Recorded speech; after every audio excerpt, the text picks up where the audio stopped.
Welcome back to the Webby O'Neill channel. Manchester United have already added firepower with Sesko, Cunha and Mbeumo, and this window is far from over, with United also extending the revolving credit facility. Garnacho is on the brink to Chelsea. Højlund looks surplus to requirements, so get involved with your own opinions in that comment section and smash that like button if you're positive about Manchester United right now. Højlund, definitely surplus to requirements. Ruben Amorim, after the game against Fiorentina, did say, we struggled without a striker, but we've got one. So Højlund, on his way, if they can get him out. Højlund has always suggested, especially in the last week or two, that he wants to stay at United and fight for his place. So is this a case of that Man United might end up forcing Højlund to move out? Well, they can try and force him out. He's on a contract. He wants to stay and fight, and you've got to give it him. He wants to stay and fight, but the writing is on the wall. A lot of fans out there, including myself, are a little bit sceptical, a bit nervous about just having that one striker in Sesko for all the season. Don't we need competition for places? Well, people would say out there, we've got competition now. Signing them players, Cunha and Mbeumo, they're strikers, they score goals. So at the end of the day, he's had Mason Mount up there a few times. So you've just got to say to yourself, there is enough firepower. Striker, you've just got to look at the way Ruben Amorim sets the team up. One striker, that's all he needs, a goal scorer, and we've got 3 signed this summer. Yeah, I think it's pretty clear with him actually alternating with Mason Mount, Cunha and Mbeumo. That is going to be actual Amorim's plan B. I do think it's a gamble, especially if it doesn't work out in his first season with Sesko and he needs that bedding in time. But Man United, by the sounds of it, are more than confident that Sesko can do the business all up on his own, so let's go with it. The priority is getting Garnacho out. He wants to go to Chelsea. Chelsea are looking at buying him, so let's get that deal done. We all know what we need, and that is that midfield player, and Baleba fits the bill. Everyone out there, get it done. Get it done. That's all I'm hearing, and that's what we need. We've seen that midfield wide open, so the priority and United are going in for it, and there is a massive, massive transfer fee being talked about. Keeps coming out with all different journalist reports that they're continuing talks with Baleba via intermediaries, and I think Manchester United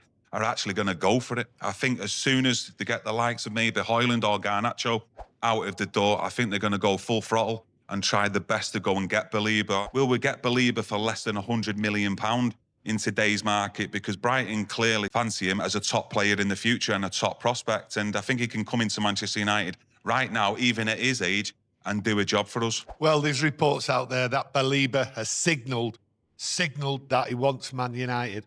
And what's happening? Brighton have also signalled that they want to keep him for another year. So there's a couple of weeks to go.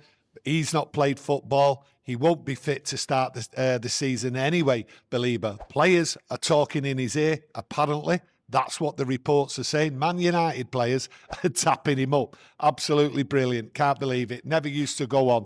But that's what they used to say. It's always gone on. Now, Brighton, do they really want to keep him? Are they playing a game? We know how savvy they are in the transfer market. No, of course. I think if the right offer comes in, Brighton sell. That's the type of club that they are. And they run efficiently on that by buying younger players for lower transfer fees and selling them for high transfer fees. And you can't knock them for it, because it's done them well and it's suited them since they've been in the Premier League. But for me, Baleba, these talks are continuing and continuing. Some really, really solid sources who are putting the news out on Baleba, and I just think that Manchester United will end up getting him.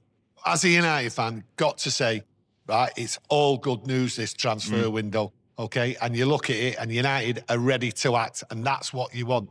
What we need is Brighton. Brighton, are they willing to sell? They've got to indicate, obviously there's talks going on and they might be willing to sell. But for me, this is going to be tough. The next couple of weeks, I think we've got to sit there and just wait. United are definitely in. He is the priority, and quite right, he should be the priority, because we have been weak in that midfield where we have just been run through. We cannot have that again. So United have identified it. Let's hope they get it through. Yeah, you talk about waiting. I don't think Manchester United want to wait. I don't think the patience is there from the actual backroom staff and the men in suits out there. They want to get deals done, because I genuinely believe the target next season, especially if we add the quality on top of the quality we've already got in Baleba, it's got to be the target of Champions League football. I think that's the standards that are going to be set inside the club. Well, another target, what might be there for next year or even over the next couple of weeks, there's an indication that Donnarumma potentially is looking at Manchester United. He's not signalled that he wants Manchester United. So there's a conversation, what's been going on, how high that conversation, how deep it's gone, I don't know, and I don't think many people know. High wages, big transfer fee for Donnarumma, but you'd look at Onana, many people want him out of the club, don't think he's good enough, but you look at it, he will be fit this week. He's in training and he's ready for that Arsenal game. So 2 weeks, he's got to perform. If he has a nightmare, there will be an avalanche. So United have got options. They're looking at Donnarumma. There's a conversation going on and you just don't know where this is going to go. People expect a big transfer fee, big wages for him. Can United do it if they need to do it? Yeah, no, I agree with you there. Transfer fee and wages. Will Manchester United be interested in getting a deal like that done for Donnarumma? Let me know what you think out there. But I do think all this hangs on whether they can shift Andre Onana out of the door. And I can't see a lot of suitors out there willing to take Onana based on the last 2 years and his performances here at United. But just touching on Baleba quickly, what about a midfield too, of Baleba and Manu going forward, the future of Manchester United? Let me know what you think out there. Yeah, that sounds absolutely brilliant. I just look at Manu there. He's been put in one position, then another position. I don't think he's too happy. So he needs to be given a proper place right the way through the season. But it's going to be tough, absolutely tough for a lot of players. But that's the way we want it. We want people to be able to say, hey, I'm not comfortable. I've got a player here, wants my position. They've got to fight for it, and you can see the fight. I just look at what else have we got? Well, we just look at Anthony. Anthony, to me, going out on loan. And then you look at Sancho going out on loan. That's all we've got. No one wants to buy him. No one's coming in for a bid. So the transfer market, getting people out, that's the way it is at this moment. Garnacho is the only one where it looks as though we're going to get some money. But that deal is going to be tough because Garnacho is really putting his heels and his feet firmly on the ground. Yeah, you talk about players in the squad, don't matter what age they are. You've also got the academy in there as well.